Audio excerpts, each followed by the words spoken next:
The Crusaders, journalists getting involved. We've all seen the poverty and starvation in many foreign countries. Perhaps you've sent money for food, then tried to forget the haunting images of hungry children. Well, we discovered one woman who refused to forget. Reporter Dyana Nyad travels to Guatemala to join her inspirational mission of hope.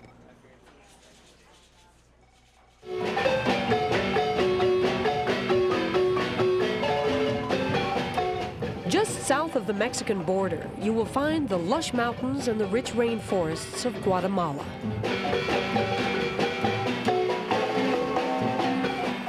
Typical of Central America, there is a remnants of colonial times, brilliant colors of hand-woven fabrics, an abundance of tropical fruit, and a daily military presence. But at the center of the capital, Guatemala City, there is an enormous open sore of a garbage dump.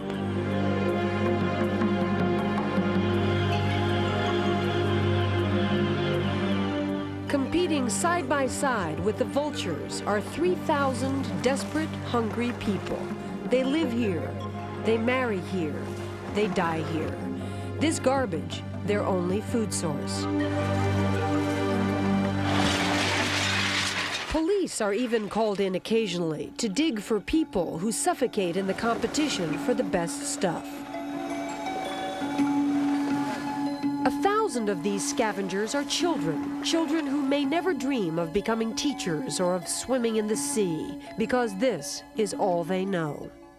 You want to know something? I've been to Calcutta, a lot of very, very poor, sort of alarming sights. And when I walked out here today, I froze with the emotion of it. I've seen your video, but I didn't expect it. Is that what happened? Yeah, well, I really had a peace about being here because I knew this is where I was supposed to be, working with these people and being here on the dump. And if it weren't for this woman, an American named Kari Engen, life in the dump could be even worse. At the age of 30, she's considered the Mother Teresa of Guatemala. But for the moment, she's lost everything she's worked for. She's in trouble. ¿Y los niños? Kari first visited Guatemala City 10 years ago. The moment she laid eyes on this dump, especially the children here, changing their destiny became her life's work. She literally lived in the dump her first year, gaining the trust of the people who call this rubble home. And it really made me upset to see that there was people suffering out there. It's depressing. Seeing them eat the trash. I mean, they've offered me hamburgers off of the dump and French fries and things that they've picked up, cookies and gum. And a year after she arrived, now fluent in Spanish, Kari started a school specifically for the children of the dump. It's just been one generation after another that's something that's become their life. Well, I would like to see the cycle be broken, see these kids get out of here, and just have this not to be something that keeps going on. I just want it to stop.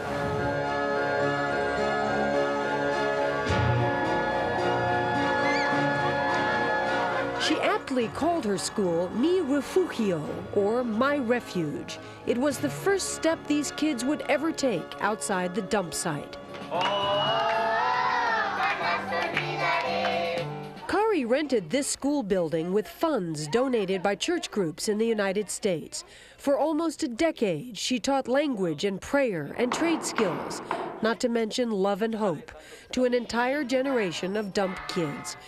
In 2 years' time, boys and girls who had never seen a book and ate only scraps of garbage every day prided themselves on writing essays and washing their hair. In the beginning of the school, you know, when we first started and the kids didn't know how to read or write or anything, you know, you'd bring out the crayons and they didn't even know how to hold it. You know, they'd hold it wrong and then you'd bring out a pencil and then a notebook. I believe in these kids. I really do. I really believe in their future. I believe that they can be somebody. But all these good deeds came to an abrupt halt in January of this year. Kari was evicted when the owner sold her building and the school closed overnight.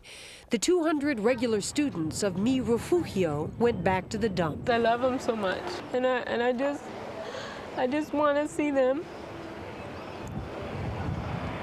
be okay, you know? They become a part of you. They become as if they're your own.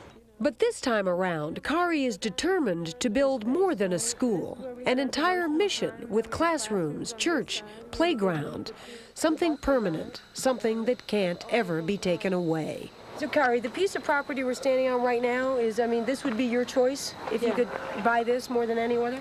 I would, in the sense of the size and the place and the buildings that are already on it. These 5 acres became the focus of our crusade.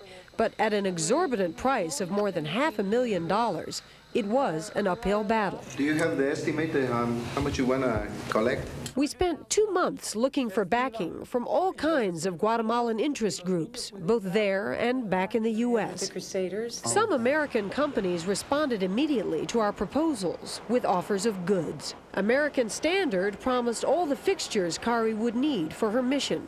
And Minneapolis-based home builders offered to put up several of their prefab buildings once we negotiated a property deal. Will you two be in touch? Kari was going to need a cash flow, too. An operational budget for construction, labor, plumbing, a lot of things. We need to clear the van out. And as it turned out, our cameraman, John Biffar, was extremely touched by Kari and her work. He talked to me about approaching the man who backed his first feature film. His name, Paul Bush. Incredible to see the kind of work that Kari is doing, bringing hope to people that don't have hope. We flew Kari to Fort Myers, Florida, where furniture mogul Mr. Bush did come through with funds to put Mira Fujio back on the map. His foundation gave Kari a check for $50,000. $50,000. That is gorgeous. And on the heels of Paul Bush's generous donation, we had our own surprise announcement.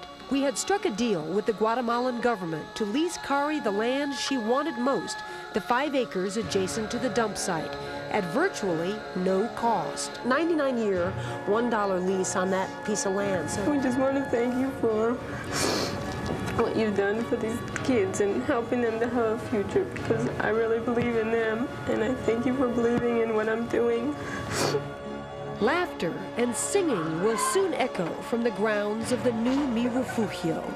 Kari Engen, a so-called ordinary individual, doing a most extraordinary thing. Well, Kari's big plan is underway as we speak. But you know, she's so impassioned. This is only going to be the first step in her lifelong journey. So if you'd like to contribute to her crusade, we'll have an address for you right at the end of the program.